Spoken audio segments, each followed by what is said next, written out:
Is offered only by duly registered individuals through AE Wealth Management, LLC. This is Ocala Talks with Tom Schmidt, bringing stories that are important to our community in and around Ocala. Plus, of course, a splash of sports as well. Now, here's your host, Tom.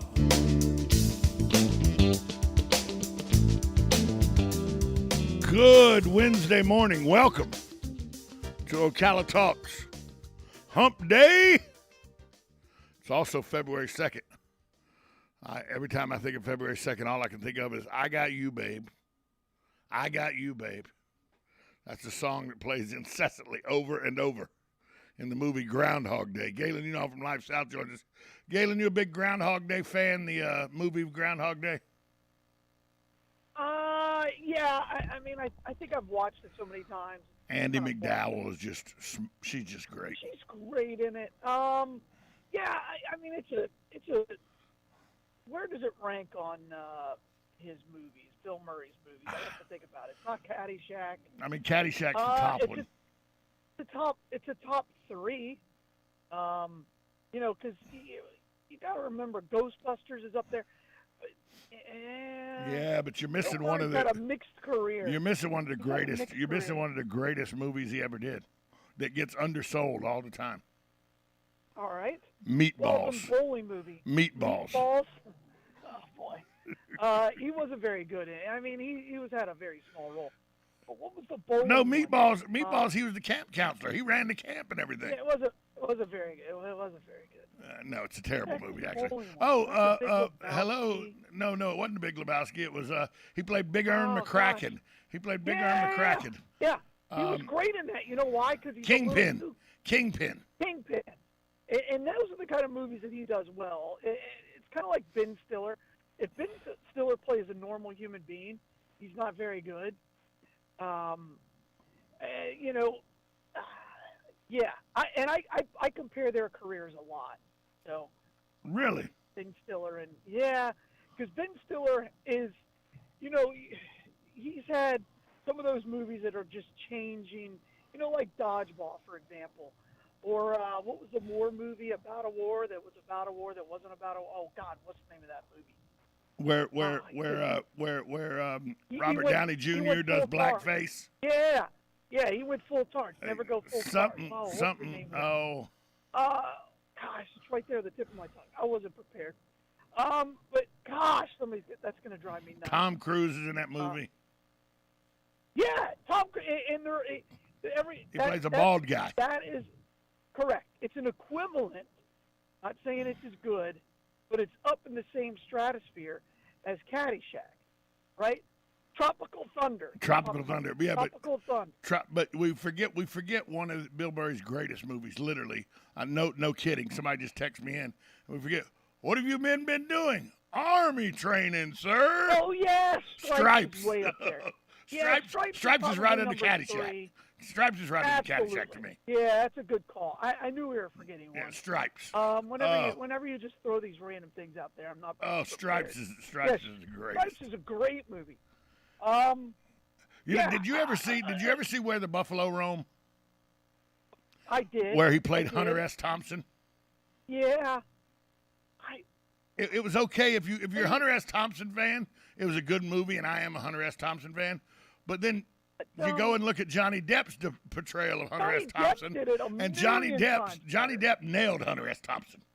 Correct. Bill Murray kind of gave it a brushing. Johnny Depp just knocked it out of the park with playing Hunter S. Thompson. Right. But again, you put Night of the Museum up there with, it's kind of similar to Groundhog Day where he's playing a normal human being. What about Bob is a good movie? Around him. What about Bob is a good movie? Oh, it's a great movie. No, it isn't. It's a great movie. Come on. When's the last time you watched it? What about Bob?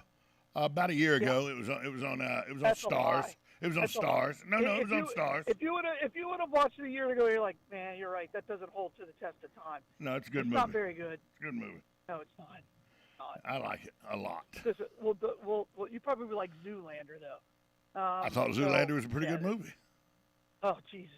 That was a horrible movie. Oh, I thought it was fantastic. Oh, that was bad. Of course, you're the guy that probably thinks a movie like Airplane isn't very good. So that's Oh, Airplane's the funniest movie ever made. I'm on record as saying that. Oh, it's such a great movie.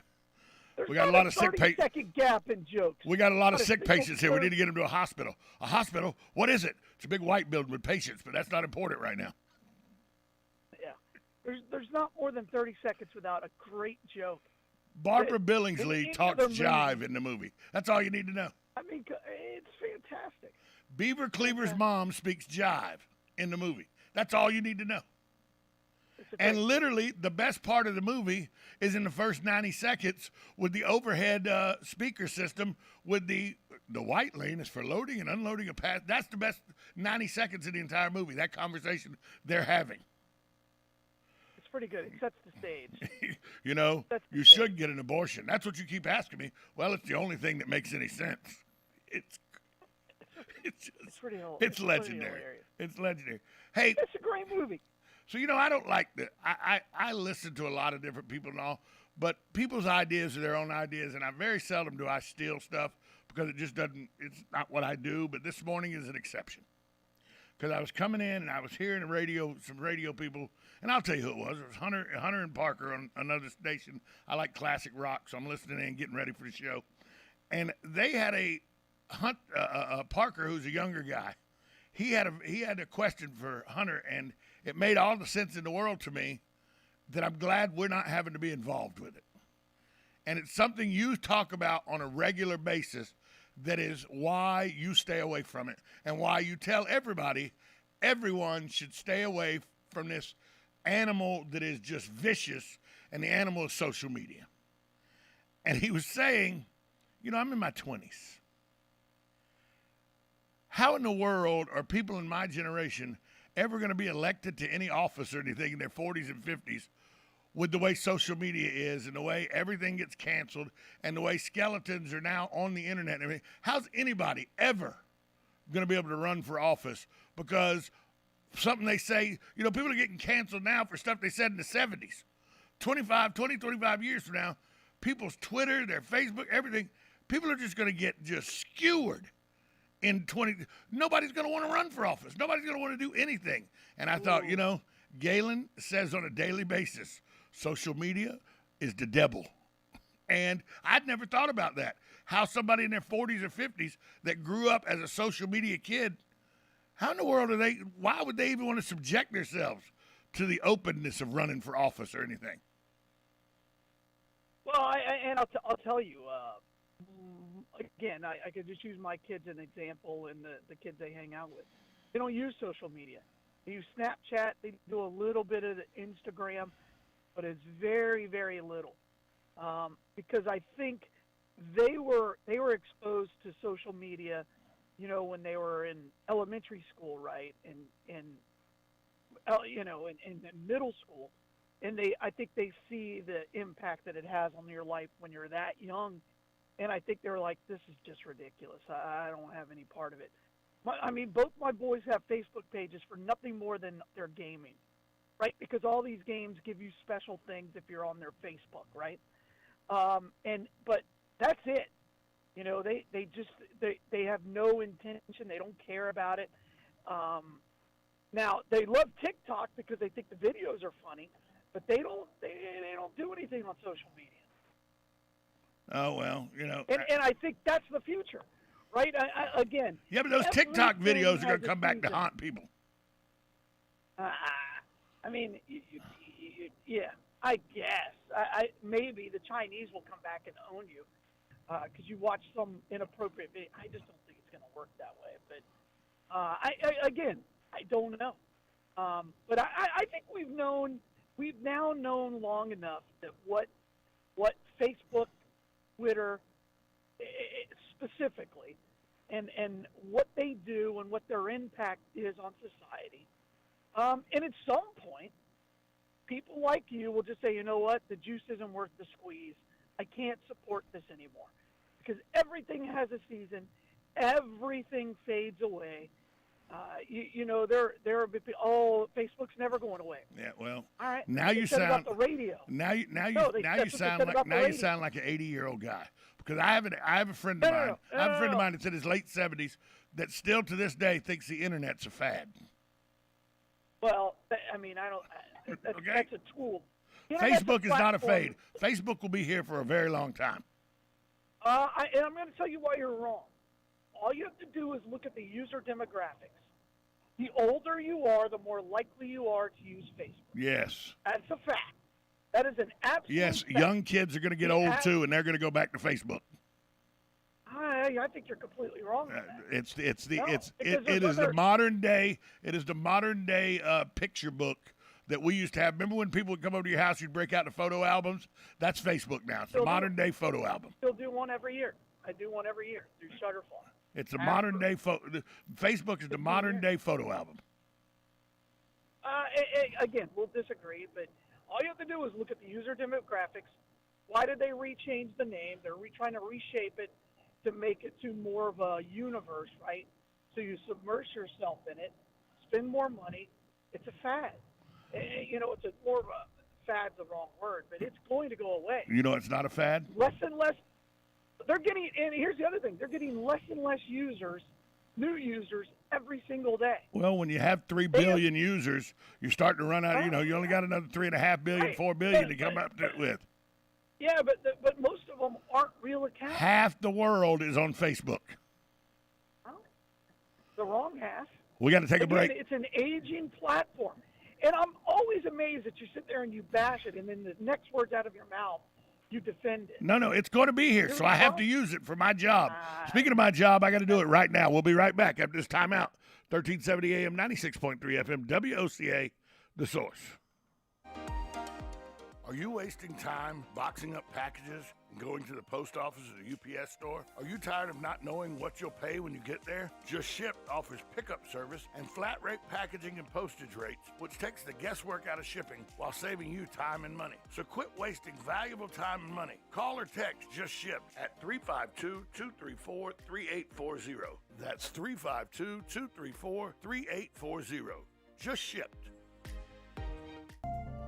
Hi, this is JP from Penn Flooring here in Ocala. I would like to invite you to come in and visit our spacious showroom where we have solutions for every style and budget. From wall-to-wall carpet to hardwood floors and tiles, we have an unsurpassed selection of flooring. At Penn Flooring, we've provided quality customer service with a family touch for over 25 years. Visit our website at pennflooring.com or come by our showroom, 1201 Southwest 17th Street, just over the bridge. Penn Flooring, quality customer service with a family touch.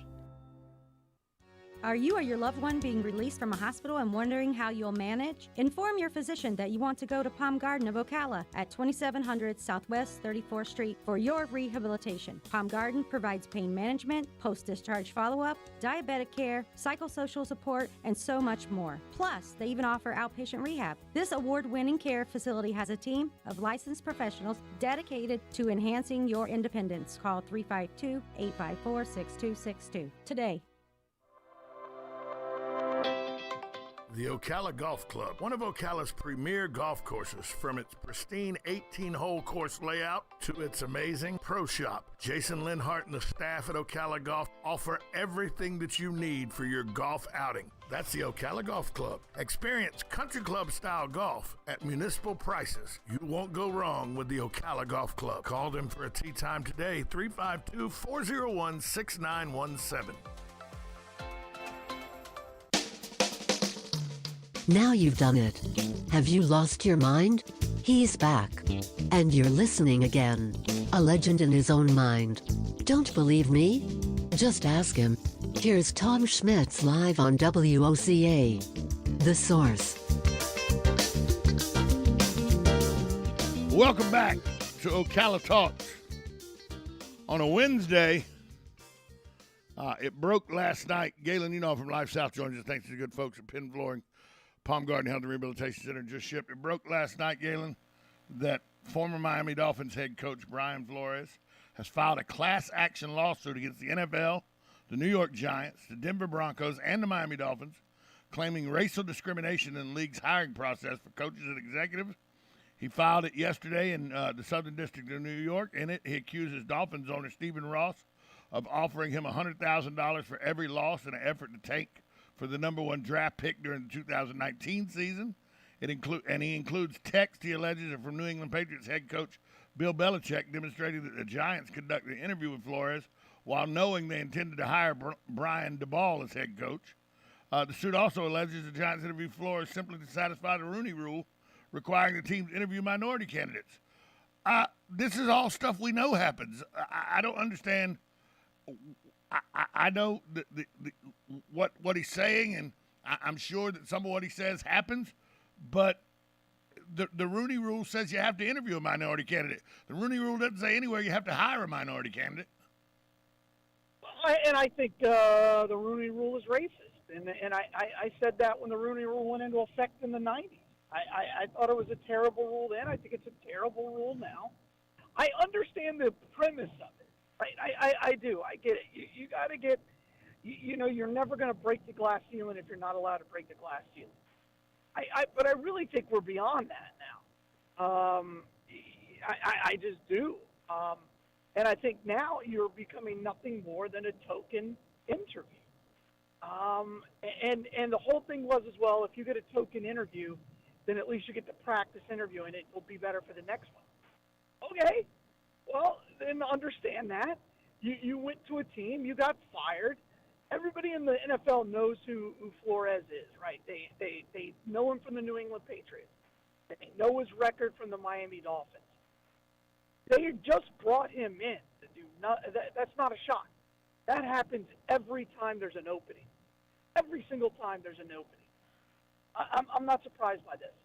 And I'm also not surprised that Bill Belichick found an opportunity to embarrass the NFL, and he took it. He said, hey, Brian, you should look at this text that I was sent.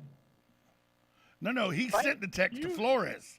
He sent the text to Flores and reminded him of it, said, sounds like you've landed correct. He says, did you hear something I didn't hear? Giants. Flores said, I haven't even interviewed for them. I interviewed with them on Thursday. I think I have a shot at it. He goes, you got it. I hear from Buffalo and the Giants that you're their guy. Hope it works out if you want it to. And then Flores goes, that's definitely what I want. I hope you're right, Coach. Thanks, Coach. Are you talking to Brian Flores or Brian DeBall? Just making sure. Belichick says, sorry, I effed up. I double-checked and I misread the text. I think they're naming DeBall. I'm sorry about that. Thanks, Bill. That's what Flores responded back. So, here's the Bill Belichick's, according to Flores, Bill Belichick's text says that the Giants had already decided on DeBall even before they interviewed Flores. The Giants issued a statement. Exactly right. The Giants issued a statement saying that's categorically wrong. We interviewed an impressive and diverse group of candidates. Fact of the matter is, Flores was in the conversation to be our head coach until the 11th hour. But what are they going to say? What are they going to say? Yeah. But again, do you think this lawsuit goes anywhere? Yes. I think they'll settle, and I think Flores will make enough money that he can sit out for another 5 years. Flores is never working in the NFL again. Oh, never say never. He's a good defensive coordinator. He may end up with the Raiders. He'll be he'll be blacklisted by almost every team. No, he'll be blacklisted by the Dolphins and the Giants. But no, he's a good coach. And they're always. You got to remember the NFL is. Kurt Flood was a great baseball. Kurt Flood was a great baseball player too, but he got blackballed. It was 40 years ago. It's a different NFL, and here's the difference. I don't know if he'll be a head coach anytime soon. He definitely won't work for the Dolphins or the Giants. He sued. But he didn't sue just the Dolphins and the Giants. He sued the Shield. The Shield's front office will do everything in their power to make sure this guy doesn't get a head coaching job ever again. Wrong. Because you got to remember, they're a bunch of woke people. They're going to do everything they can to make sure that he gets a job, so that they look better. They're woke people in front of the camera. They're woke people in front of the camera. He will work. He will probably work somewhere this year. It's still and the NFL will settle with him, and he will win his case. It's still a league owned by 32 wealthy white men. He will get $7 million, right between $5 and $7 million. Look, you will never know what the number is, but that's what he's going to get. Done. They're already working with him right now. Let's just shut this up. Just let it go away. We're going to lay. I'm telling you that the lawsuit. About how many times have the NFL has put coaches on rosters before. They've put players on rosters before. The lawsuit just to itself, avoid this kind of the thing. lawsuit itself, in the language of the lawsuit that Flores filed, says the NFL is racially segregated and is managed like a plantation. Its 32 owners, none of whom are black, profit substantially from the labor of 70% black players in the NFL. The owners watch the game from atop the stadiums in their luxury boxes, a lot like they would do from the veranda of their plantation homes. That's the language he wrote in the lawsuit. I know. I read it, and the lawyer wrote it. Shad Khan isn't white. They're going to roll out him. You'll see. Again, this is – I don't know who's shocked by this. You don't step away from that language, though. The NFL's not going to let him step away from that language. Sure you do. It's not that big a deal. It'll go away. The only people who talk about it are people that really think that that's true. I just don't think that's the way it works. I just don't. In all the professional sports, the analogy that they drew about the NFL is closer than any other sport, because it is a game where, because of how the rules are set up, the owners can pick and choose. They can cut people when they want to. They can do. It is a game where the owners have more control than the players. And if you think that's different, it's not, because the Players Association's weak right now. And the Players Association representative works closely with the NFL, almost to the where he wants to give the NFL advantage if you ask some players. Let me ask you this. In the NFL, how many owners want to win? Well, there's 4 or 5 owners that have said we don't need to win. We make enough money without winning. No, it's not what I said. You're looking at and again, in every profession, there's somebody like that who's like, look, I'm just getting through. I don't want to grow. I don't want to get any bigger because it's too much work. Right? That's part of owning a business. My question is, how many of the owners want to win? Well, the answer would be 25? all of them. The answer would 26? be all of them. Yeah, something like that. So A vast majority of them. All right, we'll take Jerry Jones, right? Because I know how much you love him. If Jerry Jones, and he probably wants to win more than any other owner in the NFL, he just doesn't know how to do it. He goes about it the wrong way and fires the wrong people and hires the wrong people. But you cannot say he doesn't want to win, right? You would agree with that. The guy Right, he wants to win. Oh, yeah, he wants to win. Yeah. Okay, all right. So if he thought Brian Flores could help him win, he's going to hire Brian Flores. Well, yeah, because Jerry Jones, you make a good point, because Jerry Jones has enough clout and all that he can do what the hell he wants. Okay, but what owner doesn't have enough clout? Me. It's not like they can Me. get fired. I don't. You're not an owner. Yes, I am. You're not an owner. Liar, I am an owner. Come on. Please don't bring up the Green Bay Packers. Sorry, I own a share of the Green Bay Packers. I'm an owner. It's just not true. You know what? Okay. I tell her that. communicate into the yearly owners meeting and everything. Okay. All right. Congratulations. Here's the other thing. Listen to what he said. While racial barriers have been eroded in many areas, the areas of black head coaches, coordinators, and general managers are still like it's the Jim Crow era. Over the years, the NFL and its 32-member organization has been given every chance to do the right thing, but racial discrimination has only been made worse by the NFL's disingenuous commitment to social equity. You can't take those words back. The Shield will make sure the Shield will remember those words for years. Brian Flores is not getting a head coaching job. There's a lot of coaches that get fired and never get a head coach job. We got to take a break. We're up against. What you said is he's never worked in the NFL again, and I said you're wrong. Well, I don't think you will, but you seem to disagree. We need to take a break. No, We'll come back more after this timeout. You're listening to Ocala Talks on 1370 AM, 96.3 FM. This is WOCA, The Source.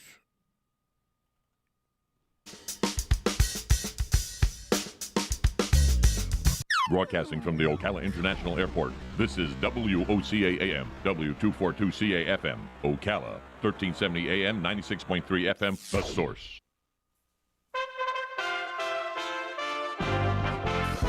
USA Radio News with Lance Pry. For over 130 years, Puxatawny Phil has predicted the weather every Groundhog Day on February 2nd. If the famous groundhog from Puxatawny, Pennsylvania sees a shadow at daybreak, that's supposed to mean there will be 6 more weeks of winter. However, if he does not see a shadow, that means there's supposed to be an early spring. He'll be reporting that to us sometime this hour. Russian President Vladimir Putin said